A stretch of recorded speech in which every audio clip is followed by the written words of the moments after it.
1, 2, 3, and... Maayong adlaw! Andito na naman tayo sa paboritong estasyon ng bayan para sa mga biktima ng kawalang katarungan. Para sa mga naghahanap ng katotohanan, ito ang radyo ng sambayanan.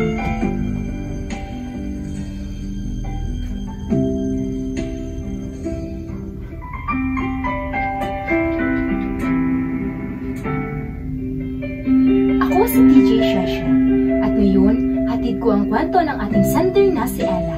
Halina tunghayan ang nakakaantig na talambuhay ng isang estudyanteng naghahangad sa buhay na minsay pinagkait makamtan ng lipunan.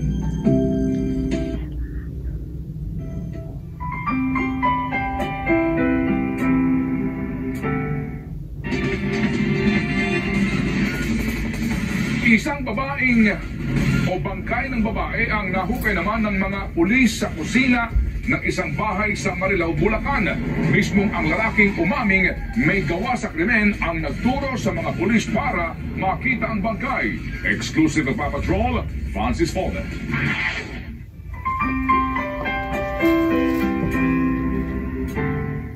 Ella, iha, magpahinga ka na. Kami na bahalang mag-asikaso dito. Ilang araw ka nang walang tulog o kahit kain man lang. Dito lang ako, tita. Dito lang ako sa tabi ni mama. Apo, magpahinga ka na. Hindi ko gusto ng mama mo ang makita kang ganyan. Sana makita niya akong ganito la. Kesa sa makita ko siyang nakapikit habang nasa loob ng kabaong na yan. Sobrang sakit ang mawala ng ina. Hindi dahil sa sakit na iniinda, kundi sa brutal na desisyon ng walang pusong tao ka na gumitil ng buhay ng iba. Sobrang sakit la. Apo.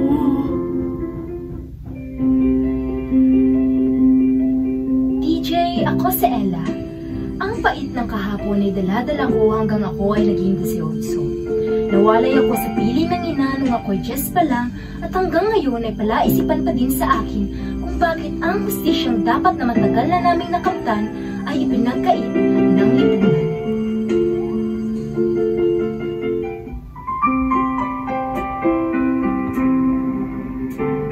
Di ba siya yung pumatay sa ina ng batang iyan?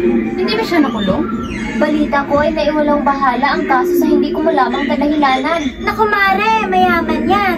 Walang-wala sa lipunan ng mahihirap laban sa gahaman sa salapi. Hindi mananalo ang mahihirap. Ella, tara na. Huwag kang makinig sa mga sinasabi nila. Hindi ko alam kung paano na nagawang tumawa na parang walang nangyari. Na parang wala siyang pinatay. Wala sa bokabularyo ng mga taong walang pusong salitang konsensya. Hindi ko alam kung sa kanya ba ako galit. Dahil sa walang awa niyang pagpatay sa ina ko. O sa gobyernong sa mayaman lang pumapabor sa kabila ng kanilang advokasiyang justice is for all.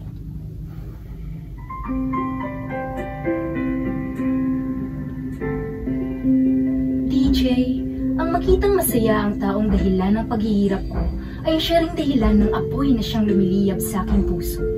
Galit ako sa gobernong meron ako, DJ, sapagkat mas pabor sa kanila ang pera kaysa sa hustisyang dapat ay makamtan ng karamihan.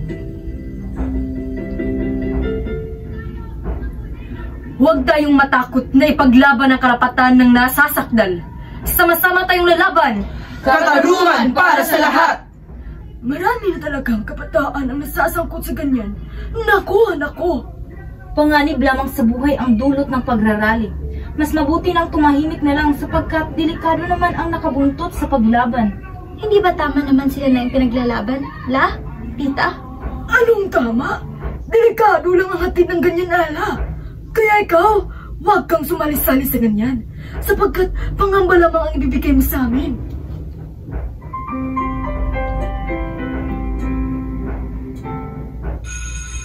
Ella! Tara na! Baka mahuli pa tayo. Nasa labas na silang lahat. Oo, hintayin mo ko doon. Susunod ako.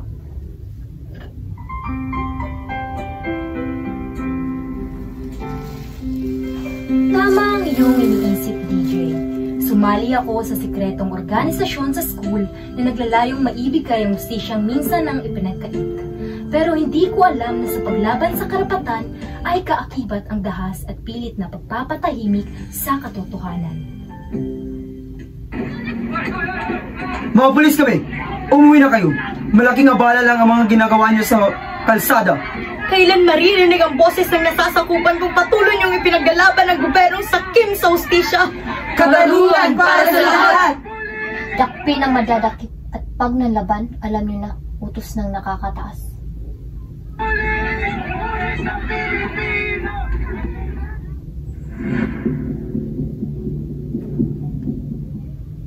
Kinundina ng ilang grupo ang pagpatay sa 9 na aktivista at pagkakaaresto ng 6 na iba pa sa magkakaiwalay na operasyon ng pulisya at militar sa Calabarzon. Sabit na! Wala talagang magandang maidrulot ang ganyan-ganyan. Tamo ngayon, sa kulangan, hubantong at may namatay pa. Paano maririnig ang boses na pinipilit niyong pinatatahimik? Hanggang kailan magdurusa ang mga pamilyang nawala na hindi man lang nakamit ang hustisyang dapat lang sa kanila? Ayusin niyo ang pamamalakad at huwag lang ihain ang hustisya sa mayayaman. Hanggang kailan kami buboses para sa hustisyang pinagkait?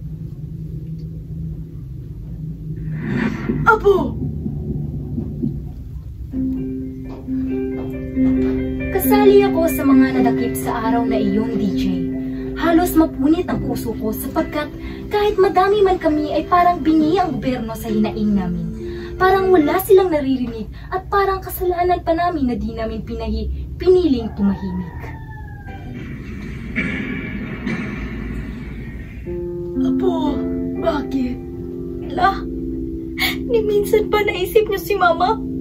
Nakabaon sa hukay samantalang ang walang hiyang pumatay sa kanya. Nakikita ko lang sa labas na para bang wala lang sa kanya lahat. Matagal ng panahon ang nakalipas, Ella. Pagpahinga. Matagal? Ang bangungot na dulot dito sa buhay ko ay parang aninong buntot ng buntot sa pagkatao ko, tita. Basta nalamag ba tayong lilimot? Na para wala tayong pakialam kay ina? Sa pagkamatay niya? Hanggang nabubuhay ako ay gagamitin ko ang boses ko para ilaban ng katarungan. Nais ko lamang bigyang hustisya ang pagkamatay ni Ina. Ella, Apo.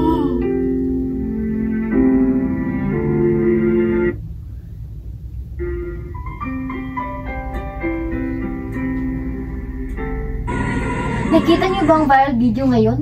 Yung mga aktivista? Grabe, nakakatinig balahibong mga halo-halong kwento. Hindi ko lubos maisip na marami palang biktima sa kasamayan ng gobyerno. Yung kwento ng leader nila? Ila ba yun? Grabe! Tara, panoorin natin ang video. Ako si Maria, biktima ng rape. At sa bawat gabi, bumabalik ang takot. Hindi ko maiwasang isipin ang mga pangyayari. Ang pakiramdam na ako'y walang kapangyarihan. Akala ko ang batas ang kakampi ko, ngunit sa halip, ako ang sinisi. Huwag niyo sanang gawing biktima ang biktima. Isang gabi, kinuha ang aking kapatid. Walang dahilan, walang katarungan. Nagpunta kami sa mga opisina ng gobyerno. Nagtanong, humingi ng tulong, pero sa halip na makukuha na sagot, pagbabaliwala ang hanapulot. Ako si Ella. At ang aking ina ay brutal na pinatay at ang putay sa kanya ay malaya pa rin. Masaya. Kaya ginawa ko ang pag-uugnisang ito, hindi bilang biktima, kundi ang magdirigma para sa katarungan. Hindi ito para sa akin. Ito'y laban ng bawat ina, bawat anak, bawat taong pinabayaan ng sistemang ito. Para sa gobyerno, ang inyong pananahimik ay nagbibigay daan para sa mas maraming pang-aapel.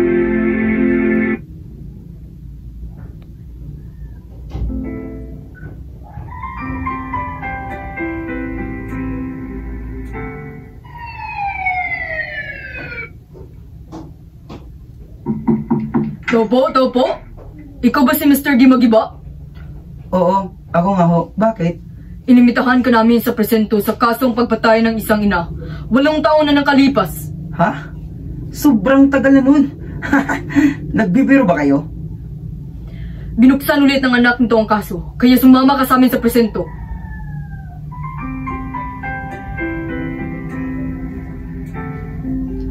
Nagtagumpay ako, DJ. Nakamtan ko ang hustisya na nararapat sa aking ina. At hanggang ngayon ay leader pa din ako sa mga mamayang nais marinig ang kanilang boses. Muli, DJ, ako si Ella na nagsasabing hindi mali ang paglaban sa karapatang alamon sa iyo naman. Hanggang dito na lang, maraming salamat. Naway may napulot kayong aral sa kwento ng buhay ng ating sender na si Ella.